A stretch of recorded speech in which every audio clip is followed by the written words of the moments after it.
ಸಂತೆಯಲ್ಲಿ ಮಹಿಳೆ ತರಕಾರಿ ಖರೀದಿಸುತ್ತಿದ್ದಾಗ ಅಪರಿಚಿತ ವ್ಯಕ್ತಿ ಮಹಿಳೆಯ ಕುತ್ತಿಗೆಯಿಂದ ಮಾಂಗಲ್ಯ ಸರವನ್ನು ಕಿತ್ತುಕೊಂಡು ಪರಾರಿಯಾಗಿರುವ ಘಟನೆ ಚಿಂತಾಮಣಿ ನಗರದಲ್ಲಿ ನಡೆದಿದೆ.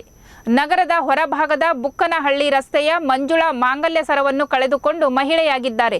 ಸರ್ಕಾರಿ ರೇಷ್ಮೆಗೂಡು ಮಾರುಕಟ್ಟೆ ಬಳಿ ರಾಮಕುಂಟೆಯಲ್ಲಿ ತರಕಾರಿ ಕೊಂಡುಕೊಳ್ಳುತ್ತಿದ್ದ ವೇಳೆ ಈ ಘಟನೆ ನಡೆದಿದೆ. ಸದ್ಯ ನಗರ ಠಾಣಾ ಪೊಲೀಸರು ಸ್ಥಳಕ್ಕೆ ಭೇಟಿ ನೀಡಿ ಪರಿಶೀಲನೆ ನಡೆಸಿ ಪ್ರಕರಣ ದಾಖಲಿಸಿಕೊಂಡಿದ್ದಾರೆ. ನಾವು ನಡ್ಕೊಂಡು ಬರ್ತಾ ಇದ್ವು ಸಂತೆಗೆ, ತರಕಾರಿ ಮತ್ತು ಸೊಪ್ಪು ತೆಗೆದುಕೊಳ್ತಾ ಇದ್ವು. ಹಿಂದೆಯಿಂದ ಬಂದು ಚೈನ್ ಕಿತ್ಕೊಂಡು ಓಡ್ಬಿಟ್ಟು ಗಿಡಗಳ ಹತ್ರ ಕಡೆ ಬೆನ್ನು ಕಾಣಿಸುತ್ತೆ ಸರ್. ಮುಂದೆ ನೋಡಲಿಲ್ಲ, ನಾವು ಹಿಂದೆ ಇದ್ವಲ್ಲ, ಕಿತ್ಕೊಂಡು ಹಿಂಗೆ ಓಡ್ಬಿಟ್ವಿ. ಎಷ್ಟು ಗಂಟೆಯಲ್ಲಿ? 6:55. ಅವ್ರು ಯಾರೋ ಓಡಿದ್ರು ಪಾಪ, ಗಿಡಗಳಲ್ಲಿ ಆಗಲಿಲ್ಲ, ಬಂದರು ಇಬ್ಬರು. ಅಲ್ಲಿ ಹೋಯ್ರೆ ಪಾಪ.